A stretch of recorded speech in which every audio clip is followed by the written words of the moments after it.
I found Mortal Kombat 2 to be a much more consistent viewing than the first film, but I think the highs are much higher in the first. But the lows certainly aren't as low. I walked away enjoying the film, but thinking that it repeated some of the elements that made the original film so enjoyable, instead of pushing into a new direction. But there's certainly enjoyment to be had in Mortal Kombat 2. If you enjoyed the first, you'll most definitely love this film. Even if you never saw the original, you'll be able to check this out without being lost at every turn. And it provides some fun, silly action, which is what we've been missing in the action film space. In a surprise turn for the Mortal Kombat film, Mortal Kombat 2's plot features the actual tournament of Mortal Kombat as its main plot device. Earthrealm and Outworld have to send 5 champions each to fight it out. Whoever has the last number of surviving champions wins, and if Outworld is the winner, they take over Earthrealm. With this, 5 champions are selected for Earthrealm, one of those being Karl Urban's Johnny Cage, who hasn't been training for Mortal Kombat and has been selected outside of the champions from the previous film because Earthrealm are short one hero. One of the biggest problems with the original Mortal Kombat, which I did a full video on, is its main character Cole Young.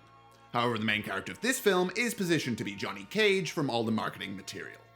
We'll learn that he shares this role with another character throughout the film, but for when Johnny Cage is on screen, he was absolutely my favorite part of the film. I'm literally hardwired to love Johnny Cage. He's a tribute/parody to the 80s action stars like Van Damme, Stallone, Lundgren, and Arnie, and I absolutely adore all of their films. So you've got me, Mortal Kombat. I absolutely love Johnny Cage and all his silly one-liners. I was also concerned from the trailer that it would be weird seeing Karl Urban doing an American accent, considering I've been seeing him as Butcher from The Boys for so long. However, I can report that his American accent is great, and I didn't find it distracting at all. Karl Urban brings a great amount of personality to the character, and if there was a weaker actor playing him, the jokes wouldn't have landed like the way they do. In a way, Johnny Cage is a meta-commentary on the shift towards more serious action films like John Wick. Nobody wants the silly, over-the-top, one-line spouting action heroes from the past. Mortal Kombat as a franchise, however, comes from that 90s era, and is a perfect fit for that type of film. Gladly, it never shies away from those roots, and delivers on what you would expect from a film of that era, with all the silliness, and taking itself too seriously. Which I more than welcome a return to. Hey, I'm going to be covering every single video game adaptation coming out this year, so if that interests you, I'd love it if you could subscribe. Also, I made my own comedy crime 5-part miniseries called Midlands Mayhem, which isn't quite a video game adaptation, but you can check it out for free right now on midlandsmayhem.com.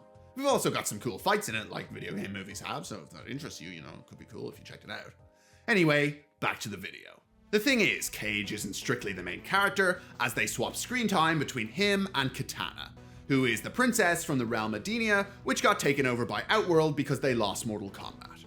She now fights for Outworld, and her main dynamic is between her surrogate sister Jade and her new ruler Shao Kahn, while she also informs to Raiden about what Outworld are doing and planning. I'm not crazy about Kitana. I can sorta take or leave her. She's not bad like our previous main character Cole, but she's not as entertaining as our other lead Johnny Cage. She serves her purpose, but I wish the film devoted its entire runtime to Cage as the main character because he's just so entertaining. With that, they do some fantastic pairings with Cage throughout the film. Cage and Bakara is absolutely the highlight of it, and my favorite pairing maybe in the entire series. As you'll know from the trailer, Kano also returns in this film, and he's as great as ever, especially when they pair him with Cage later on in the film.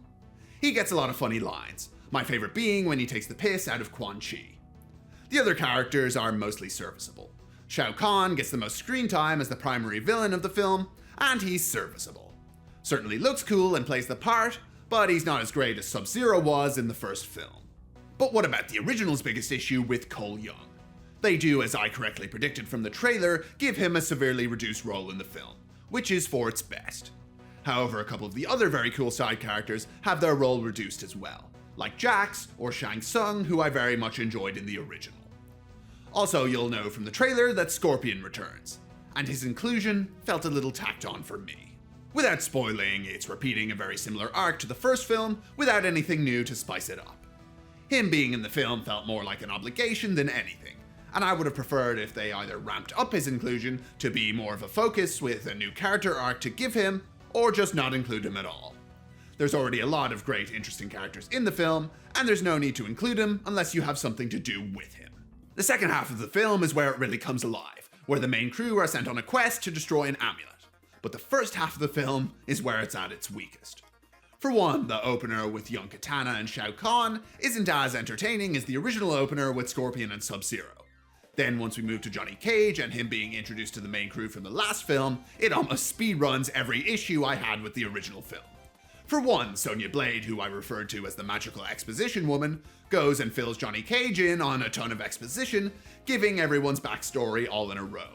Once she gets to Cole Young, his one and fucking only line in this sequence is, "I'm doing this for my family." And we move on. It's just so blatant that I'm actually wondering if it's supposed to be a joke. After that, we're put into a bunch of Mortal Kombat fights, which, while the fights are entertaining and there's a lot of references to the games, it doesn't work for me, at least, at propelling the story's momentum. But once you're over that hump, and the objective is to find the amulet and infiltrate Shao Kahn's castle, then the film comes alive.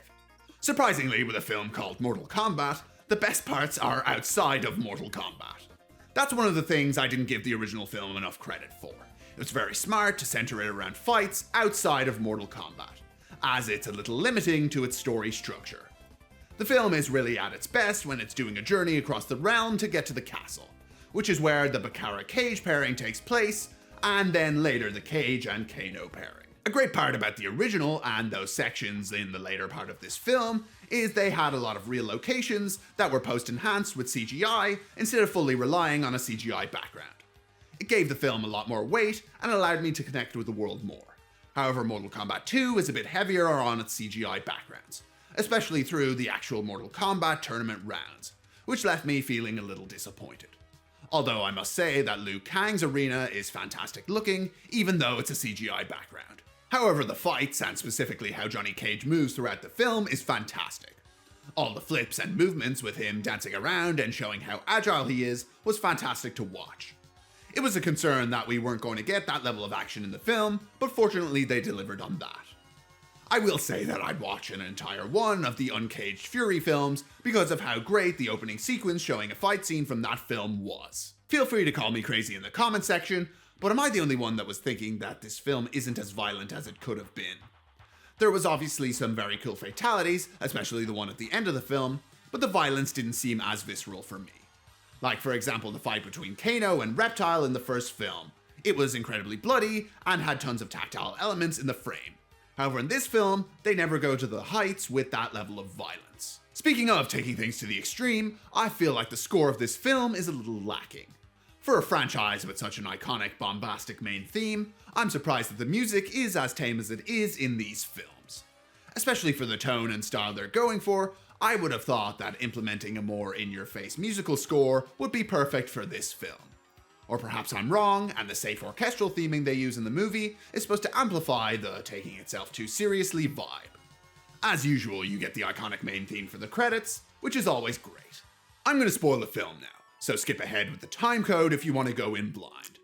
The film does make the immaculate decision of murdering Cole Young very early as they position his Mortal Kombat fight against Shao Kahn. I literally clapped in the theater when it happened. They couldn't have made me happier. He has only 2 lines in this film, and they're all about his family. And then they just kill him. Absolute peak, pure unadulterated Kino. Unfortunately, they don't make the same decision with Sonya Blade, as she manages to survive this film. And they haven't done much to improve her character from the exposition delivering machine she is. They do, to my heartbreak, kill Jax in this movie, which, as you'll know, I'm a massive fan of his character, even though he's underutilized in this film. Fortunately, they've added the character Quan Chi into the movie's roster of characters, who, if you're unaware, is a necromancer and is able to revive people from the dead, which is how they bring back our goat Kano. And by the end of the film, Kano captures them, and they're able to resurrect their fallen friends. So yes, for Mortal Kombat 3, there's a chance of Cole Young returning, and I'm praying to the elder gods that he doesn't. With this, however, early in the film, Liu Kang and a resurrected Kung Lao who is mind-controlled fight it out. And that part is one of the elements I feel like it lacked compared to the original dynamic they had in the original film. They have a lot of characters to balance in these films, and characters like Liu Kang have their core conflicts a little rushed because of it. and I leave feeling underwhelmed with their character exploration.